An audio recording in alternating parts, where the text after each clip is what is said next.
വി.ആർ. അനൂപ് ഇവിടെ ഇപ്പോൾ കേവലമായി ഒരു രാഷ്ട്രീയ ആരോപണം ഉന്നയിച്ചു, അതല്ലെങ്കിൽ അയ്യപ്പന്റെ സ്വർണം മോഷ്ടിച്ചു എന്ന ആരോപണം ഉന്നയിച്ചു എന്നതിനപ്പുറത്ത് ഇപ്പൊ കേരളം എന്ന് പറയുന്ന സംസ്ഥാനത്ത് തന്നെ ഏറ്റവും പ്രശസ്തമായിട്ടുള്ള ആരാധനാലയത്തിലെ ഏറ്റവും വലിയ തീർത്ഥാടന കേന്ദ്രത്തിലെ മുതലുകൾ അത് സൂക്ഷിക്കാൻ ബാധ്യതപ്പെട്ട ആളുകൾ തന്നെ ഇടപെട്ട് ഹൈക്കോടതി തന്നെ സംശയം പ്രകടിപ്പിച്ചതുപോലെ അന്താരാഷ്ട്ര വിഗ്രഹ കൊള്ളയുമായി ബന്ധമുണ്ടോ എന്ന് പോലും ഒരു വേള ഹൈക്കോടതി ചോദിച്ചു. ആ മാനത്തിലുള്ള ഒരു തെഫ്റ്റ് സംഭവിച്ചിട്ടുണ്ട് എന്നുള്ളത് വസ്തുതയാണ്. അപ്പോൾ അതിൽ കേവല രാഷ്ട്രീയ ആരോപണങ്ങളിൽ നിൽക്കുന്നതിനേക്കാൾ നെല്ലും പതിരും തിരിയട്ടെ എന്ന സമീപനം എടുക്കുമോ കോൺഗ്രസ് പാർട്ടിയും UDF-ഉം?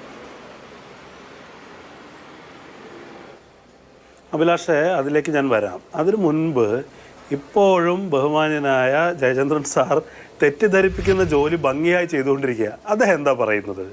ഈ സ്പെഷ്യൽ ഇൻവെസ്റ്റിഗേഷൻ ടീമിൻ്റെ പേരുകൾ തീരുമാനിച്ച സർക്കാരിലേന്നാണ്. അതിലെന്താണ് കുഴപ്പം? പേര് തീരുമാനിക്കാതെ ഹൈക്കോടതി ഒരു സ്പെഷ്യൽ ഇൻവെസ്റ്റിഗേഷൻ ടീമിന് ഉണ്ടാക്കാൻ പറഞ്ഞാൽ സർക്കാരിന് അതല്ലാതെ വേറെ ഓപ്ഷൻ ഇല്ലെന്നേ. പക്ഷേ ഇപ്പോഴും കോടതിയുടെ മോണിറ്ററിംഗ് എന്ന് പറഞ്ഞാൽ കോടതി പറഞ്ഞിട്ടുള്ളത് എന്താണെന്നറിയോ? ഈ ഫയൽ വേറെ ആരും കാണിക്കരുത്, ഞങ്ങളെ കാണിക്കണമെന്നാ. കോടതിക്ക് അന്വേഷണത്തിൽ ഏത് സമയത്തും ഇടപെടാം. അന്വേഷണ പുരോഗതിക്ക് കോടതിക്ക് പരിശോധിക്കാം. കോടതിയോടാണ് ഇവർ ഉത്തരം പറയേണ്ടതെന്നേ. അത് ചെറിയൊരു കാര്യമല്ലല്ലോ. ഇവിടെ പോലീസിൻ്റെ നിയന്ത്രണം എന്ന് പറയുന്നത് ഈ കേസിൻ്റെ കാര്യത്തിലേക്കെങ്കിലും ഇല്ല എന്നുള്ളതാണ്. അതിൻ്റെ പൊളിറ്റിക്കൽ കൺട്രോൾ ഇല്ല, രാഷ്ട്രീയമായ നിയന്ത്രണം ഇല്ല. പോലീസിന് അതിനകത്ത് ഒന്നും ചെയ്യാൻ പറ്റില്ല. അതുകൊണ്ട് തന്നെയാണ് ഈ അന്വേഷണം ഇങ്ങനെ മുന്നോട്ട് പോകുന്നത്. അത് ആവർത്തിച്ച് പറഞ്ഞിട്ടും വലിയ അറിയാത്ത ആളുകളെ തെറ്റിദ്ധരിപ്പിക്കുന്നത് പോലെ ഈ കാലത്തും അദ്ദേഹം കേവലം ഒരു പാർട്ടി അനുഭാവി മാത്രമല്ല, ഒരു മാധ്യമ പ്രവർത്തകനല്ലേ. പറയുമ്പോൾ കുറച്ച് ഭംഗിയായിട്ട് പറയാൻ ശ്രമിക്കേണ്ട. അദ്ദേഹം പറയുന്നത് എന്താ? ഈ പേര് ഞങ്ങളെല്ലാം പേര് കൊടുത്തോണ്ട് ഒരു കാര്യമില്ല സാറേ.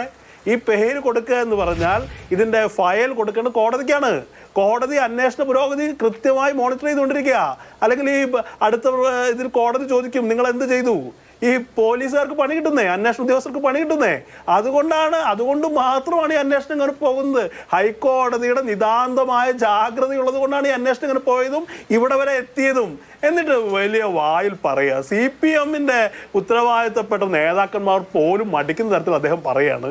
ഒരു മാധ്യമ പ്രവർത്തകന്റെ ക്രെഡിബിലിറ്റി എങ്കിലും അദ്ദേഹം നോക്കണ്ടേ? അദ്ദേഹം പറയുന്നത് എന്താ? ഈ പോലീസുകാർ സർക്കാരാണ് പേര് കൊടുത്തത്. ജോൺ ബ്രിട്ടാസ് പറയൂ ഇങ്ങനെ?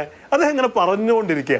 ഇത് ശരിയല്ല സാറേ. നിങ്ങൾക്ക് തന്നെ രാഷ്ട്രീയമായ പല വിഷയങ്ങളിലും CPM നിശബ്ദരാകുമ്പോൾ ജയചന്ദ്രൻ സാറിനെ പോലെ ആൾ വന്ന് അദ്ദേഹത്തിൻ്റെ ഒരു രാഷ്ട്രീയമായ അനുഭവം പ്രകടിപ്പിക്കാൻ വേണ്ടി ഇതാക്കാം. ഇതുപോലൊരു സ്വർണ്ണ കൊള്ളയ്ക്ക് ന്യായീകരണം ചമയ്ക്കാൻ അങ്ങേ പോലെ ഒരാൾ വന്നിരുന്ന് ഇങ്ങനെ പറയുന്നത് കഷ്ടമാണ്. യാഥാർത്ഥ്യം എന്ന് പറയുന്നത് ഹൈക്കോടതിയുടെ നേരിട്ടുള്ള നിയന്ത്രണത്തിൽ നടക്കുന്നതുകൊണ്ട് മാത്രമാണെന്നേ. പിന്നെ ഒരു കാര്യം കൂടി, ഈ പത്മകുമാർ എന്ന് പറയുന്നത് പാർട്ടി എന്തുകൊണ്ട് നടപടി എടുക്കില്ല എന്ന് പറയുന്നത് ഈ സ്വർണ്ണക്കൊള്ളയുടെ കാര്യത്തിൽ മാത്രം പരിശോധിക്കേണ്ട വിഷയമല്ല അഭിലാഷേ. ഇപ്പൊ പത്മകുമാറിനെ കുറിച്ച് രാഹുൽ ഈശ്വർ നടത്തിയൊരു വെളിപ്പെടുത്തലുണ്ട്. ഈ ശബരിമല സമരം നടക്കുന്ന സമയത്ത് ഒരു വശത്ത് പിണറായി വിജയനും സംഘവും പറയുന്നു നവോത്ഥാനം നടക്കണം എന്ന് പറയുന്നു. നവോത്ഥാനത്തിന് വേണ്ട എല്ലാ സൗകര്യങ്ങളും ചെയ്യുമ്പോൾ സമരക്കാർക്ക് സൗകര്യം ചെയ്തു കൊടുത്ത ആളാ. രണ്ട് ഭാഗത്തും ഇവരുണ്ട്. ഇത് ഡബിൾ റോളാണ്. പത്മകുമാർ ഇവരുമായി നിരന്തരം സംഘപരിവാർ നേതാക്കന്മാർ ഉൾപ്പെടെയുള്ള ആളുകളുമായിട്ട് നിരന്തര കമ്മ്യൂണിക്കേഷനുള്ള ആളാണ്. അദ്ദേഹത്തോടൊന്നൊരു ചോദ്യം ചോദിച്ചു, താങ്കളുടെ വീട്ടിൽ നിന്ന് ഭാര്യയും അല്ലെങ്കിൽ കുടുംബാംഗങ്ങൾ പോകുമോ എന്ന് ചോദിച്ചപ്പോൾ പോകില്ല എന്ന് പറഞ്ഞ ആളാ. അപ്പോൾ പല രഹസ്യങ്ങളുടെയും ഇടനിലക്കാരനായി പ്രവർത്തിച്ച ആളാണ് എൻ്റെ പത്മകുമാറിനെ ഒറ്റയ്ക്ക് പുറത്താക്കി ഇവർക്ക് ഈ കാര്യത്തിൽ കൈയൊഴിയാൻ സാധ്യമല്ല.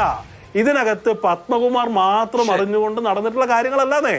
ഇത് കൃത്യമായി പത്മകുമാർ അദ്ദേഹത്തിൻ്റെ റോൾ നിർവഹിക്കുക മാത്രമാണ് ചെയ്തത്. ഇവിടെ നമ്മളിതിനെ വിചാരണ ചെയ്യേണ്ടത് ഈ സ്വർണ്ണക്കൊള്ളയുമായി മാത്രം കണക്ട് ചെയ്തുകൊണ്ടല്ല അഭിലാഷേ. ഈ ശബരിമല വിശ്വാസ പ്രശ്നവുമായി ബന്ധപ്പെട്ട് CPM നടത്തിയ ഇരട്ടത്താപ്പുകളുടെ ഒരു നൈരന്തര്യമുണ്ട്. ഒരു വശത്ത് നവോത്ഥാനാണെന്ന് പറയുക, മറുവശത്ത് ഈ പറയുന്ന സമരക്കാരുമായി സംസാരിക്കുകയും അവരെ കൊണ്ടുവരാൻ ശ്രമിക്കുകയും ചെയ്യുക.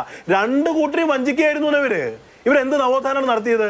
നവോത്ഥാനത്തിന് ശേഷം നവോത്ഥാന സമിതി ഉണ്ടാക്കി. ആ നവോത്ഥാന സമിതിയിൽ ആരൊക്കെ വന്നത്? ഈ സംഘപരിവാറിന്റെ പ്രതിനിധികളായിരുന്ന ബാബർ മസ്ജിദ്